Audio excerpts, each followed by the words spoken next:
Hey all, Sirturmund here again, this time bringing you a Gnar deck. Now this is a very common one, it's going to be Gnar GP Pink City. So for those of you who are not familiar with Pink City deck, it used to run Gangplank and Twisted Fate. And the whole point is to try to damage, you take advantage of all the pinks from Bandle City and from Bilgewater to just slowly kill your opponent down. So this deck still plays the same way, except that now we have Gnar and we have Teenydactyl, which Teenydactyl can put a lot of value with his ability, and Gnar can give us a lot of pinks because they generate Poké Sticks, right?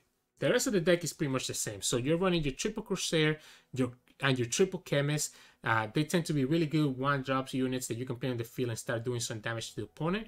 The good thing about Chemist as well is that if you can drop her on turn 1, then when you drop your Gnar and Teenydactyl on turn 4, they're pretty much going to be leveled up because the ping from the Scrappy one is going to trigger on the turn 4 when you summon your Gnar or the Teenydactyl. I like to play 2 Jagged Butchers. I feel like I want some more one-drops and I couldn't find what other one-drop I wanted to play. So Butcher kind of does the trick. There's a good chance that you can trigger them. 2 Parleys as a way to kind of advance the Gangplank level of condition and as well as deal with some of the one health units that are out there. I do like 2 Conchologists. We have a lot of good targets from both Bandle City and Bilgewater. 3 Dreadweight Deckhand because he can combine with Make It Rain, or Poké Sticks, or any of your other things to do a lot of damage. Marai to go wide, Stone Stackers to kind of guarantee that damage with the impact. Poké Stick is self-explanatory. Obviously, Teenydactyl and Gnar are the new additions that are that can do a lot of value in this deck. Double Up is kind of like our Decimate, right? But you do have to be careful when you can use Double Up because obviously the opponent can play around that and be able to kill their own unit or heal them or etc. So just be careful with that. And then our finishers are going to be Gangplank and 1 of Dreadweight in case that we don't draw that Gangplank, right? So Gangplank tends to level up pretty easily because of all the impacts and all the pings that you have. But yeah, so this deck is more like an aggro deck, just trying to play and kill the opponent as fast as possible. I don't think it's actually that strong. Actually, I think it's a lot of weaknesses that he has. Like he can high roll, but he can also low roll pretty bad. And I think opponents can deal with it and can play around the double up pretty well. As you'll see in some of the games, I think none of our wins were like really easy to get. So, hopefully you can find some success with it. I ended up struggling quite a bit with it. I don't think it's that great, like I said, but it's still a very fun deck to try out with Gnar if you're looking for something to play using Gnar. But yeah, so if you like the content, please make sure to subscribe below, and I'll see you at the end of the video where we can kind of talk some mulligan strategies and kind of go from there. But have a good one. So in this match, we'll be up against Lurk. Lurk. We do have a lot of early blockers, right? So we could potentially be okay. The double up actually doesn't sound bad, at least to be able to deal some quick damage to them. Might be a little bit too expensive though. We might want like our units first. Obviously the Marai Warden is a great unit to have right off the bat. The Jagged Butcher is also good because he can stop here. Like I don't mind blocking this Treasure Seeker because I think he wants to have his units way more than I do. Like even blocking, like he wants to have the blockers way more than I do, right? So here we can do the Stone Stackers, and if he has the Snapjet, it doesn't matter. He also didn't hit the Lurk, by the way. He had the Poké Stick for the hatchling. We push 3 damage here. Okay, so if he does the Walking Sands, that's the only time I'm scared. He decides not to. Do we even need to block this? Maybe we don't. Now let's block one. There's no reason not to. I mean, sorry, let's kill one of them. There's no reason not to. Look at that. We got rewarded for it because now we can do this and then do the Gnar and get another Poké Stick. That would allow us to kill. That's a bad hand. That's a bad hand. We can just play Gnar. Obviously, he's gonna do one of the Walking Sands to be able to kill, to be able to defend against the Gnar. I don't think that's a big deal. Obviously, this gives us a free Poké Stick. We have another free Poké Stick. Decides to go like this instead, which means that we can go ahead and attack with everything and push even more damage. Wow, that cannot be right. I guess he can kill this with the. I don't think that's right though. Even if he can kill this with the Walking Sands, I don't believe that's right. We didn't create the Poké Stick because I forgot we have one in our hand, right? So because we have one in our hand, it doesn't create a new one. So he gets to kill our Gnar We get to just summon all this stuff anyways. I like the Conchologist. Or we can just try to level. I like the Conchologist.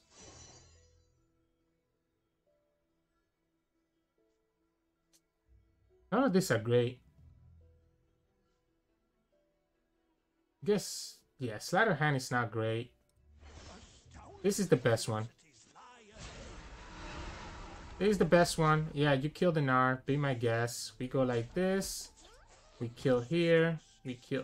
We kill here. We can pokey here, and we can block this one. You missed the Lurk again. We block everything. He missed the Lurk again. Actually, that's actually huge for us too.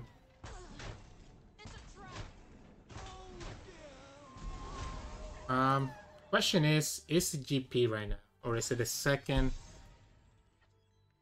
Ooh. What if we do this first?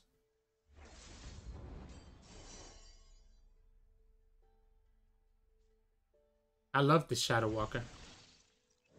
This is better because now I don't have to commit the Stone Stackers, and this does a lot of damage. So this is doing 5 damage, and it's elusive, right? We can leave this guy as a blocker. I think at this point all we need is just blockers and we're okay. And next turn now we have this guy. So we can do Stone Stackers and then also have GP. So we have plenty of blockers here. And then we can do the Dreadway and we just win, right? Don't care. If he summons something else here, we can do the Parley. Okay. Got a little bit punished there. I'm okay doing this anyways. Just because I'll be able to redraw it next turn. He's gonna have to commit one of his other units to be able to kill this. Because next turn we just win, right? He needed to actually drag this guy. Because we just win on the open attack with the Shadow and all the impacts. So here's the thought. There's nothing that he has that can kill us next turn if we summon the Dreadway, right? Like, do we even need to block everything here? He needs to kill the GP. I guess he's forcing us to block everything, right? So we can just block like this and block like this.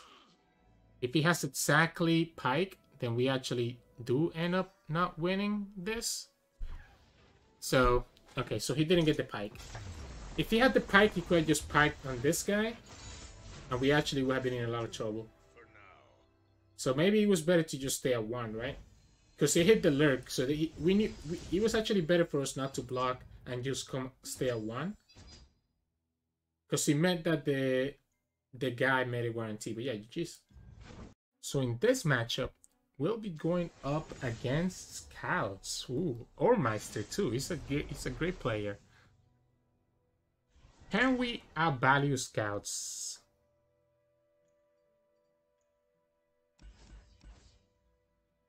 I think this is a pretty accurate hand for us to be able to beat Scouts. The Teenydactyl could have potentially been good though. Okay, I guess we'll see, right? We ended up redrawing the Teenydactyl, so maybe it ends up being good, maybe not. If he has the Fleet Feather, I'm actually gonna block with the Crackshot Corsair.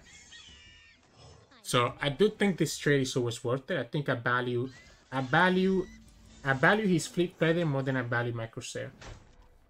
It's a little bit weird to say that, right? But I think I do, because otherwise he's gonna just, you know, end up dying to something else, right? This is actually a great card in this matchup, because this is actually the best one out of this. So he ends up going like this. Again, I'm willing to take this trade any day. I guess the problem here is that we don't have a 3-drop to be able to summon. So if he has something like Misfortune, that is a little bit unfortunate. It's a worth stunning her. Is it worth stunning her and setting up for like a double up on a future turn? I don't think it is. I think it's worth it. I think it's fine to just take the 4 damage here. I think this stun can be used later on for something more important. I'm surprised that... Yeah, and now we have double stun. So the problem with this is that this is gonna die to like any challenger that he might have, right? We can play around like a sharp side plus Ranger's Resolve. Oh wow, he's playing Bannerman. Wow, okay. So the fact that he's playing Bannerman tells me that I don't have to worry about a lot of things. I think I'm okay just doing this. We can always pull the Misfortune next turn. Let's keep that Pokey Stick for like a Valor. Also, I always forget that, yeah, so we can just, like, we can literally just do this, by the way. I think it's actually better, though, to, I think it's better to do the Pokey Stick, no? Is it better to do Pokey Stick, or is it better to just do the double up? If we do the double up on it,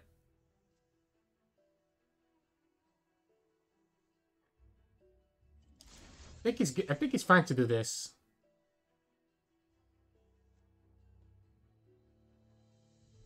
I think I'm gonna do it like this.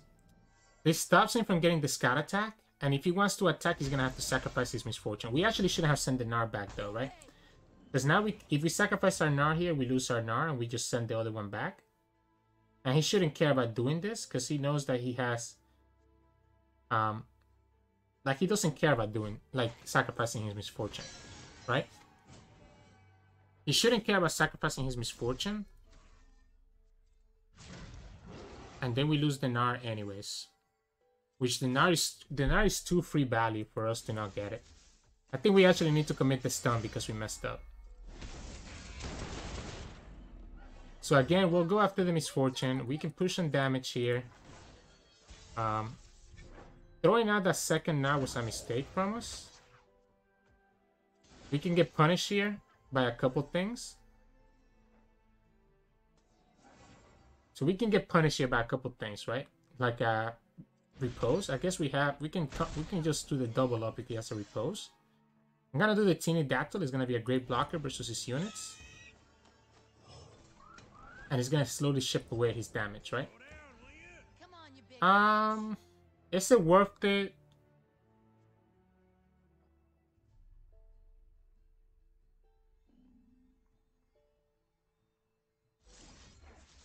Let's not give him the Scout attack. I was thinking if it's better to do it on the Fleet Feather. It might be better to do it on the Fleet Feather, to be honest. This is a little bit more risky now, because this is now in chance of dying to, like, another Misfortune, right? Landing Assault.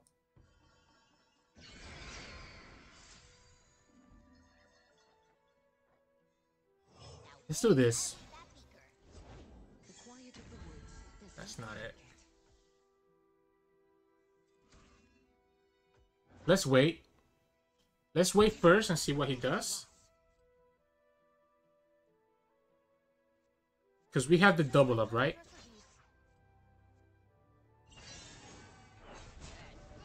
So we can go like this, and then we can Pokey Stick and double up. And I think I'm okay with that. Am I okay with that? I think I am. We're gonna take quite a bit of damage.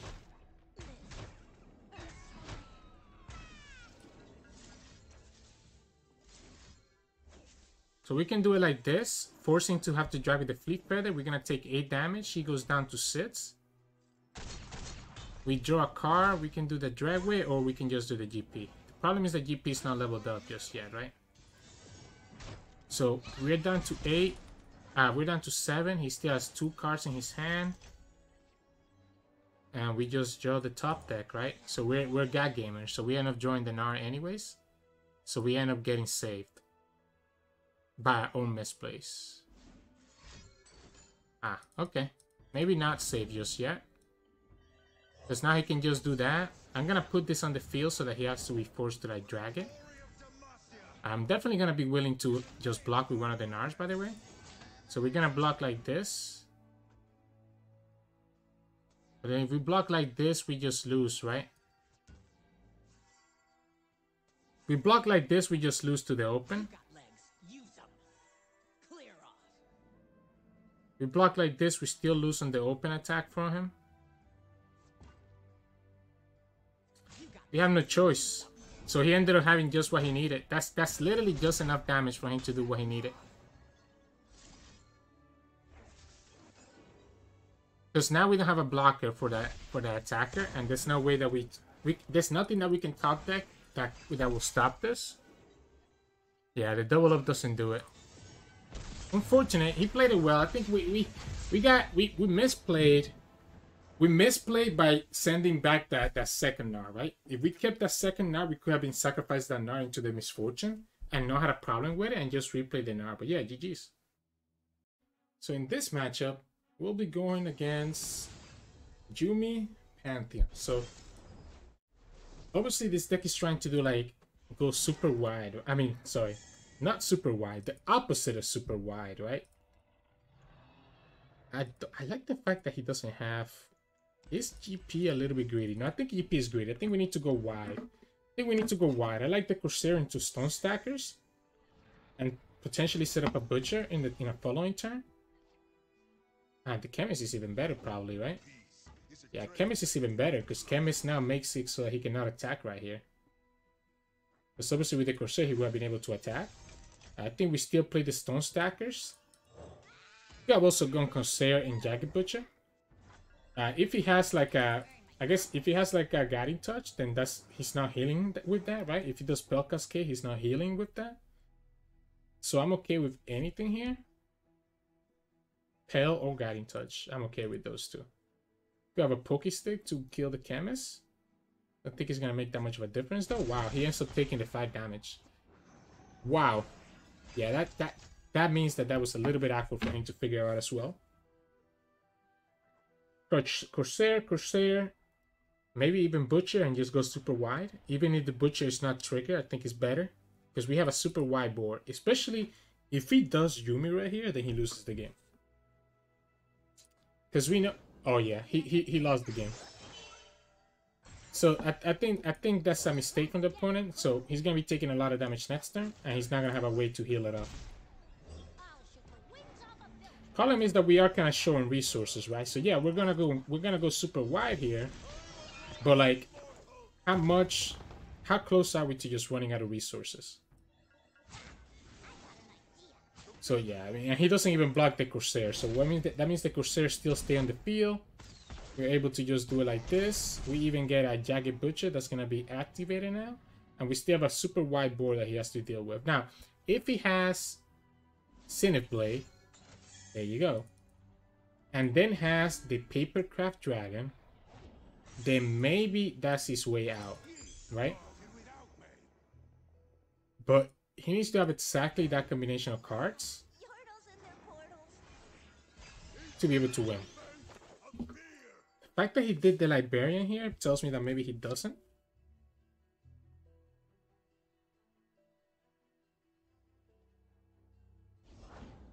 Lantern.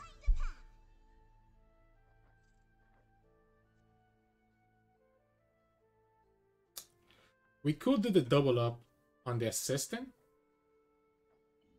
before he's able to summon something else fancy.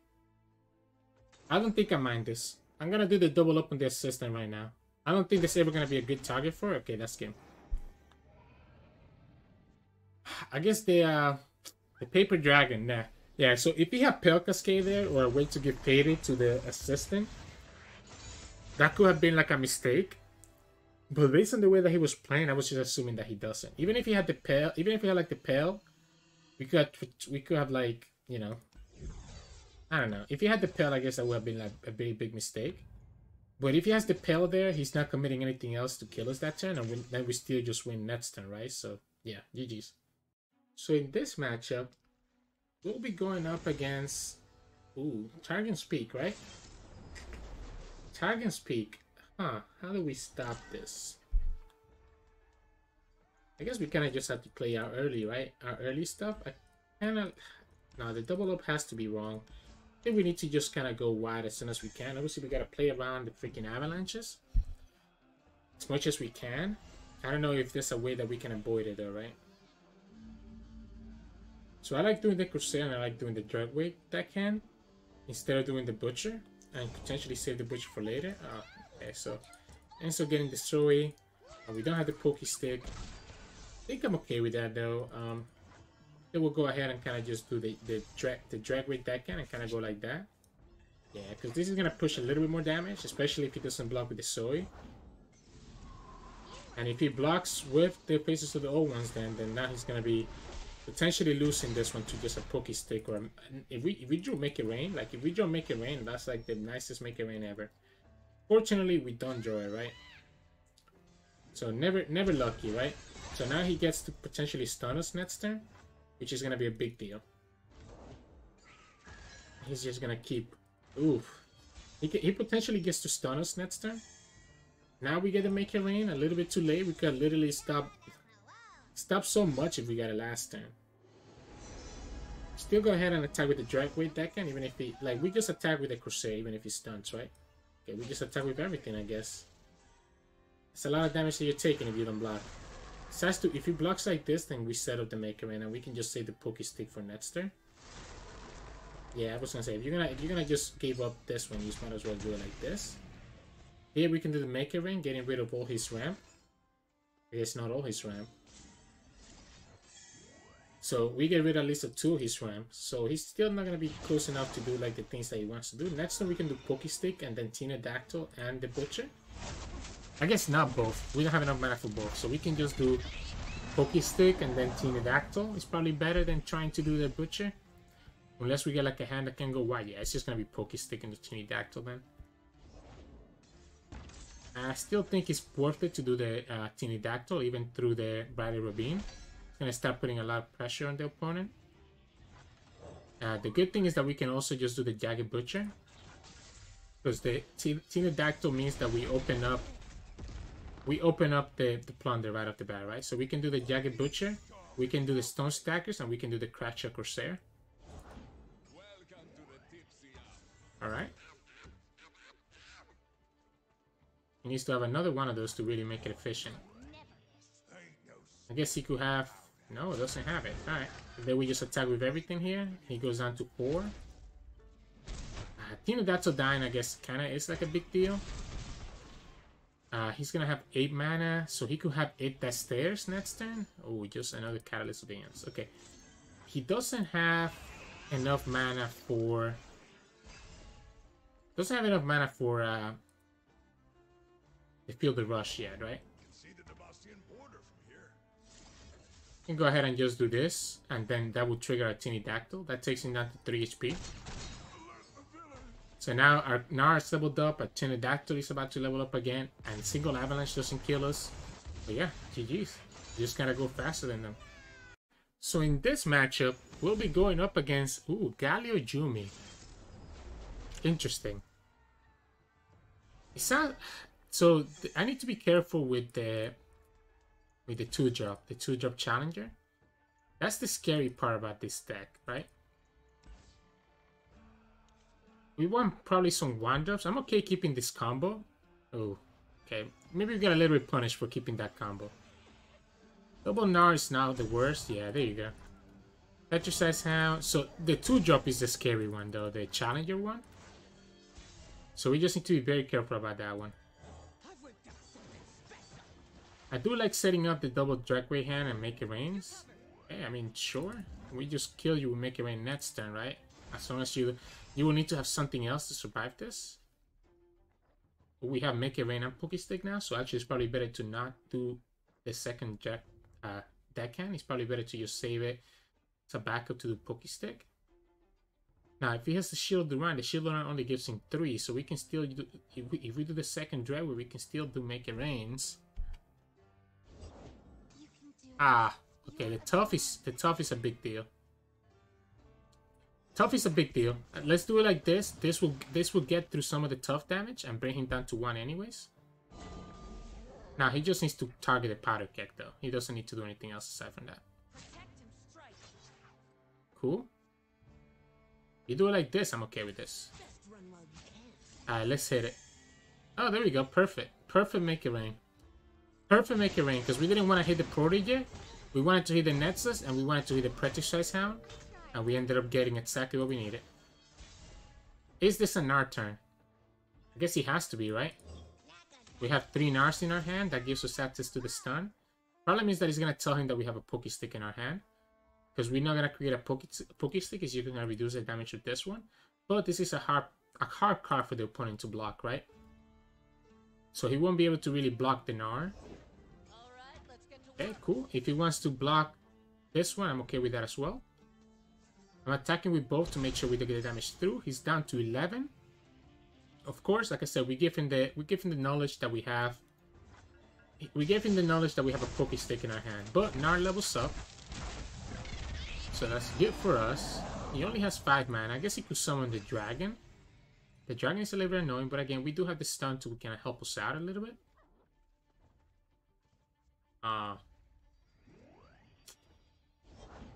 Yuumi. Okay.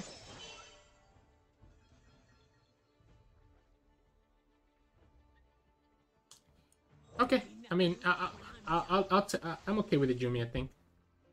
It still gives me access to stun or Poké Stick, whichever one I think is best. Ends up being neither. So now we can just open attack.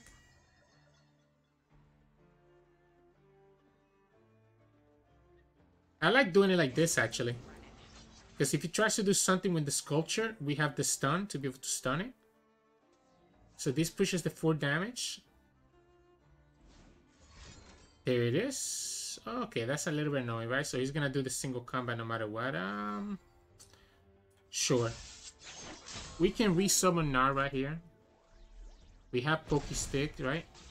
So we can try to draw.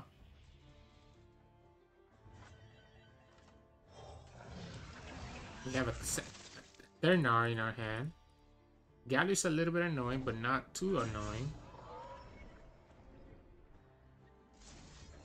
We'll deal the 2 now. Let's just deal the 2 damage right now, and let's get our draw.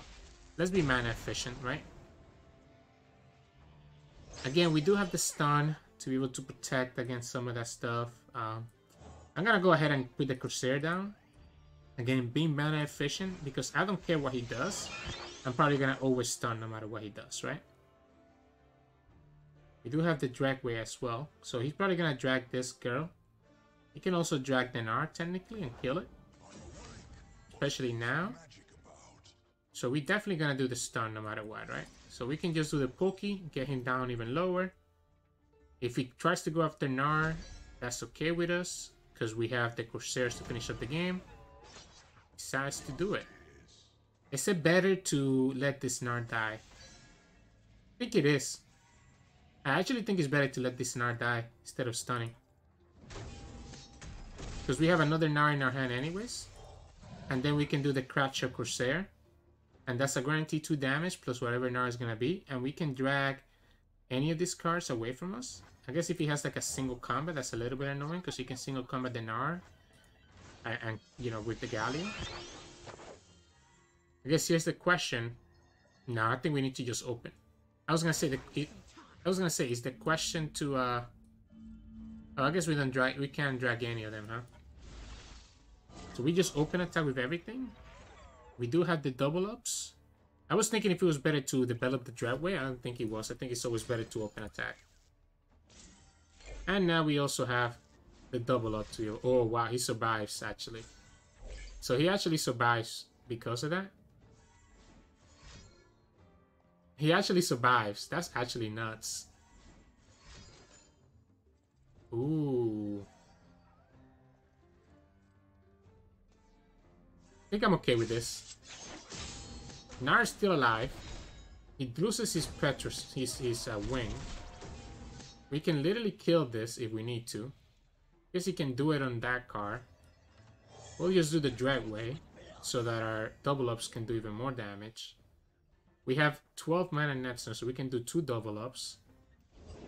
I'm still learning, but He gets this and that. I'm not scared of this guy. So we can always block him. We can just sacrifice the Gnar, get the Poké Stick, and then finish with Poké Stick. Right?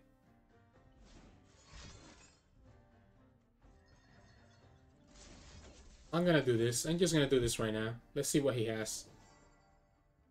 And we still have the Gangplank to make a rain backup, or we have a second double up backup as well. There we go. Probably was better to use do the Gangplank first though. But yeah, GG's, that ended up working out for us. In this matchup, we'll be up against Yuumi, Soy, Shadow Isles, Targon. So I like to make a rain as a way to deal with the Soy, before it gets out of control. I like the rest of this hand as well. Pretty sure he's probably gonna have something like Battle Feast, right? If he's playing Shadow Owls. So we just need to be careful of that. We need to be careful of that. I do like starting with the Crackshot Corsair though. And I do like going with the Mirai Warden and just kind of going super wide. This feels more like a super control-y deck. So I just want to go super wide. We not getting anything else, man. I hate when I low roll with Mirai. I mean, we still guarantee the ping because of the Corsair at least. He can just Battle Feast this though. So he could literally just Battle Feast this card. And that would be a problem for us. Oh, no, okay. Let's show dominance by attacking with the Dragon Shout.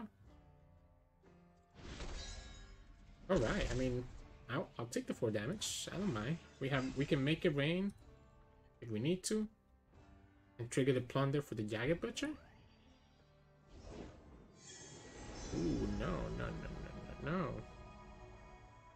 Daylight warms the heart and lights the way. I think it's better to save it, right? Like, I think this is much better to save it for like another play later on. I'm gonna, if he has like the Meteor Shower or anything, that's okay with me. He does kill 2, yeah, there you go. So that I'm okay taking that. We're still gonna just do the 1 damage right here. And block like that, that's okay. Next then we'll do the Make It Rain and set up the Teenydactyl. Now, if he open attacks, then that's a problem, right? If he doesn't open attack, then he's trolling. He just sacrifice this guy over here. That's okay. I think I'm still gonna do the Dreadway and just gonna do the Make It Rain on them. If he summons like Yuumi on them, then I can do the second Dreadway and do the same thing and then set up the Butcher. I guess he could have a. You know what? I'm gonna do the second Dreadway hand so that he cannot get saved by like a Pale Cascade. This gets punished by like a Battle Feast or a Well, and I think I'm okay with that. Because I'm gonna force him to use it now, and then we just do the Butcher. Yeah, that's the Battle Feast, that's okay. Still do the 1 damage there, we'll do the Jagged Butcher. I think we need to do Gnar. You have to have it. Meteor Shower. I mean, we call the Meteor Shower, right? So I guess I cannot be upset about it. The opponent is just, I mean, we're like outplaying ourselves, right? We're kind of just playing very obvious, so the opponent is able to predict everything that we want to do, and that's why they're beating us. Like, it's not the opponent is playing well, don't get me wrong, but we're also playing like complete trash, which is really bad for us. This will trigger. Yeah, that's a Yuumi. And now that sword is gonna be freaking ridiculous. We'll attack with everything. He has Hush and become really sad. He's gonna have Hush, so he can kill the. He's gonna be able to kill the Gnar. There it is. The sword is gonna just get as big as possible. We won't be able to do anything about it. We can try to do the double up on one of his units next turn. It's not gonna be very useful though, right? Because the sword is gonna continue to grow big. We need this Teenydactyl to kind of get triggered. We'll go ahead and just summon it because it's a nice attacker. He can just summon like the Equinox to silence this. We haven't triggered the Plunder yet. Oh, he gave us the advantage to triggering the Plunder right here. I think we have to pass first and see what he does before we do anything. See if he taps out of mana, and then we'll try to trigger the Plunder. Let's see if he plays around the double up. He didn't play around it. He has to play around it. That's what he's thinking, I think. I think he decided right just now that he needs to play around it. Yeah, there you go. So place around it. We need to open attack just so that we don't. I'm gonna open attack with everything. So we need to open attack, and if he blocks like this, I'm okay with that, by the way, because that means he's taking damage in other places. He's already low enough that there's no way you can. Wow. There's no way you can take that damage like that, opponent. I disagree with what the opponent just did there. Like, sure. I mean, you'll do that, and I'll just do this. And just win the game, because I have Pokestick as a backup. He needs to Battlefield his own unit now. Star Shaping? Okay, okay. We still summon the Teenydactyl. Do another damage to him. We do the Pokestick right here. I guess, do we need to do the Pokestick? That's the question. I don't think we do, actually. I think we save the Pokestick. And see what we get first. And see what he summons as well, right? I guess so he's very close to leveling. It's a little bit annoying. Perfect. We got what we needed. So we can stress defense this guy. And live at 6. And then we die to an atrocity if he has it. No atrocity. I mean, sorry, no kill spell. If we do 1, we just need to push 1 point of damage, right?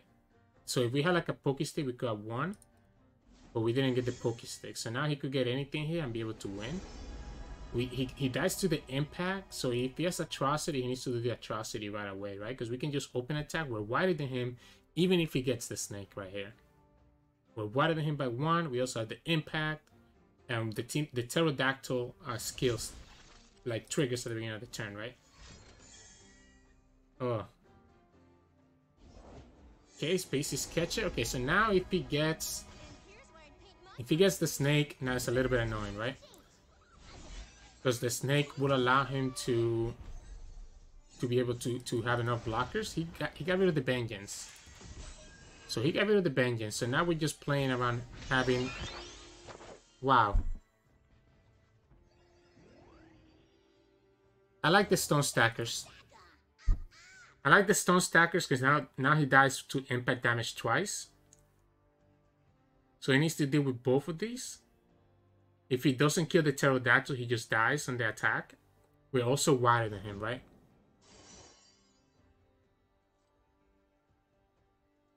I can pass. Like, I can just pass, right? Because he needs to deal with both the pterodactyl and the stone stackers.